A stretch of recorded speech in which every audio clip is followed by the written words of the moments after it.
मैंने भगवान को देखा है, वो भारत के लिए नंबर 4 पे खेलते थे। God of cricket Sachin Ramesh Tendulkar. 24 साल, 664 मैच, 782 पारियां, 34,357 रन, 48.52 की औसत और 248 उच्चतम स्कोर, 164 अर्धशतक और शतकों का शतक, 76 मैन ऑफ द मैच और 20 मैन ऑफ द सीरीज। और क्रिकेट का एक भगवान, God of the cricket, master blaster Sachin Ramesh Tendulkar. Sachin Tendulkar कहने का आए तो फिर लगभग 200 घंटे की भी वीडियो बन सकती है। 200 टेस्ट मैचेस का कीर्तिमान रचने वाला एक क्रिकेटर, 200 टेस्ट क्रिकेट मैच आम बात नहीं है। 16 साल की उम्र में 15 नवंबर 1989 पाकिस्तान के खिलाफ डेब्यू करने वाला एक खिलाड़ी, जब वो 0 पे आउट हुआ तो लोगों को लगा कि 16 साल के लड़के को क्रिकेट खिला रहे हैं, ये कहाँ टिक पाएगा। लेकिन जब 24 साल बाद 14 नवंबर 2013 को उसी लड़के ने क्रिकेट के मैदान पे मुंबई के वानखेड़े स्टेडियम को चूमा और अंतर्राष्ट्रीय क्रिकेट को अलविदा कहा, तब लोगों की आंखों में आंसू थे, क्योंकि वो 16 साल का उस दिन का लड़का 14 नवंबर 2013 को हिंदुस्तान के इतिहास का सबसे सफल बल्लेबाज नहीं बल्कि दुनिया का सबसे सफल बल्लेबाज बन के जा रहा था। दुनिया का सबसे महान क्रिकेटर होके अब वो क्रिकेट की दुनिया को अलविदा कह रहा था। वो अलविदा कह रहा था क्रिकेट के उस मैदान को जिस मैदान में उसने 24 साल गुजारे थे। वो अलविदा कह रहा था क्रिकेट को जिसको उसने अपना धर्म माना था। भारत में क्रिकेट एक धर्म है, और अगर धर्म है तो सचिन रमेश तेंदुलकर वाकई उस धर्म के भगवान हैं। सचिन रमेश तेंदुलकर कहने को बहुत कुछ है, बोलने को तो बहुत कुछ है, लेकिन हाँ एक ही चीज़ कहेंगे कि सचिन इज़ ऑलवेज बेस्ट। बहुत से क्रिकेटर अब आ रहे हैं, सचिन की बराबरी कोई नहीं कर सकता। विराट कोहली और रोहित शर्मा भारतीय क्रिकेट की रीढ़ की हड्डी हो सकते हैं, लेकिन सचिन तेंदुलकर नहीं हो सकते हैं। कभी था कि भारत एक खिलाड़ी के ऊपर डिपेंड थी। विरोधियों को पता था कि एक आउट कर लिया तो बहुत जीत मिल जाएगी। सचिन है ना, बस इसी पे डिपेंड था टीम इंडिया की हार जीत का हिसाब। सचिन तेंदुलकर भारत की हार और विरोधियों की जीत के बीच में खड़ा सबसे बड़ा मील का पत्थर, सबसे बड़ा दीवार था। सचिन रमेश तेंदुलकर, क्या कहा जाए इस व्यक्ति के बारे में। 16 साल की उम्र में जब 15 नवंबर को ये खिलाड़ी उतरा तो तेंदिया के नाम से जाना गया, लेकिन 14 नवंबर 2013 को जब ये मैदान छोड़ रहे थे तो ये लेजेंड बन चुके थे, और किसी ने सच ही कहा है कि लेजेंड्स नेवर रिटायर। 22 अप्रैल 1998 सचिन तेंदुलकर, इस तारीख को इतिहास के पन्नों में लिख लिया गया। टीवी पे भारत ऑस्ट्रेलिया का एक मैच आ रहा था और ऑस्ट्रेलिया 288 रन बनाया था। शारजहां से भारत की यादें कुछ अच्छी नहीं थी। रन देख के लगा हाँ आज भी अच्छी नहीं होंगी, और भारत की पारी की शुरू होने के 25 रन पहले एक तूफान आया।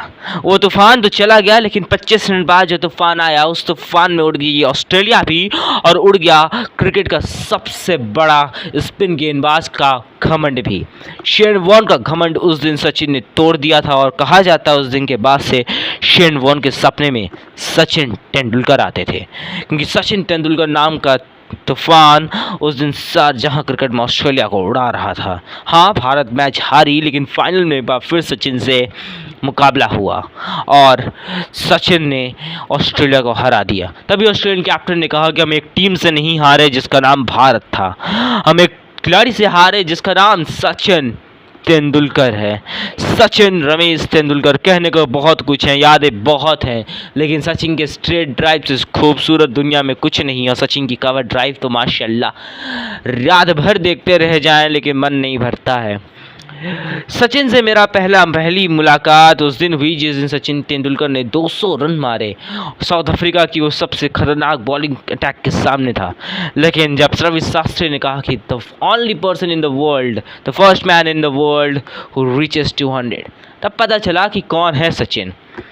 24 साल लंबा इंतज़ार, और फिर 2011 2 अप्रैल को सचिन तेंदुलकर का सबसे बड़ा ख्वाब वर्ल्ड कप पूरा हुआ। 1983 25 जून ये वो तारीख थी जब भारतीय क्रिकेट में कपिल देव नाम के कप्तान ने भारत को विश्व कप जिताया था। इस दिन मुंबई में कहीं सचिन तेंदुलकर ये मैच देख रहे थे और एक ख्वाब आया कि वो वर्ल्ड कप जीतेंगे। वो ख्वाब ठीक उसके 28 साल बाद पूरा हुआ जब सचिन तेंदुलकर 2 अप्रैल 2011 को मुंबई के वानखेड़े स्टेडियम में खड़े होकर उस ट्रॉफी के साथ थे और कहते हैं ना कि 2 अप्रैल की रात 12 बजे भारत ने एक विश्व कप उठाया। अमूमन 3 अप्रैल लग गई थी और सचिन जिस वक्त वर्ल्ड कप उठा रहे थे उस दिन मेरा बर्थडे भी था। मुंबई का वानखेड़े स्टेडियम जहां हजारों रिकॉर्ड बने, ऐतिहासिक हुआ वो रिकॉर्ड, ऐतिहासिक था वो पल। लेकिन हाँ, वानखेड़े स्टेडियम भी एक दिन रोया जब 14 नवंबर की तारीख आई। उस दिन वानखेड़े स्टेडियम के आंख से भी आंसू निकल रहे थे क्योंकि आपने सबसे लाडले क्रिकेटर को वो इस दिन रिटायर होते हुए देख रहा था। वानखेड़े ने कभी नहीं सोचा था, वानखेड़े स्टेडियम के लोगों ने कभी नहीं सोचा था कि हिंदुस्तान का सबसे बड़ा गौरव, मुंबई का सबसे बड़ा हीरा आज क्रिकेट के मैदान को छोड़ेगा तो इसी वानखेड़े स्टेडियम से छोड़ेगा। इसी मुंबई के वानखेड़े स्टेडियम में सचिन रमेश तेंदुलकर अपनी आखिरी क्रिकेटिंग लाइफ जी रहे थे। उन्होंने ग्राउंड को टच किया तो फिर आंखों से आंसू ही निकलने थे क्योंकि सचिन तेंदुलकर उस दिन क्रिकेट को छोड़ रहे थे। सचिन की आवाज़ सचिन को आज भी सुनाई देती है। सचिन की आवाज़ आज भी लोगों को सुनाई देती है क्योंकि मैदान में सचिन नहीं है, लेकिन सचिन के चाहने वाले आज भी हैं। आज जब भारत का टॉप ऑर्डर फेल होते हुए दिखता है तो लगता है हाँ, एक सचिन था जो जिस वक्त टॉप ऑर्डर को संभालता था। आज जब भारत का मिडिल ऑर्डर टेस्ट क्रिकेट में ढहता है तो हाँ, एक सचिन था जो भारत के मिडिल ऑर्डर को संभालता था। जब विराट कोहली जैसे दिग्गज कवर ड्राइव खेलते हुए आउट होते हैं तो लगता है एक सचिन था जो खूबसूरती से तो आंख बंद करके भी कवर ड्राइव लगा देता था। अपने ऊपर कैसा संयम रखा जा सकता है, सचिन से पूछिए। सचिन तेंदुलकर ऑस्ट्रेलिया दौरे पे थे, भारत ऑस्ट्रेलिया दौरे पे थी, सचिन लगातार आउट हो रहे थे कवर ड्राइव पे।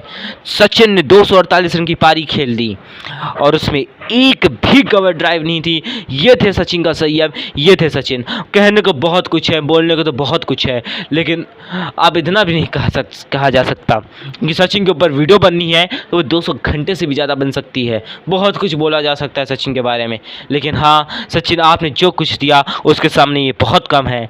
शुक्रिया मास्टर ब्लास्टर, शुक्रिया क्रिकेट के भगवान, शुक्रिया सचिन तेंदुलकर, शुक्रिया जर्सी नंबर 10, शुक्रिया तेंदिया, शुक्रिया और शिव शुक्रिया सचिन तेंदुलकर।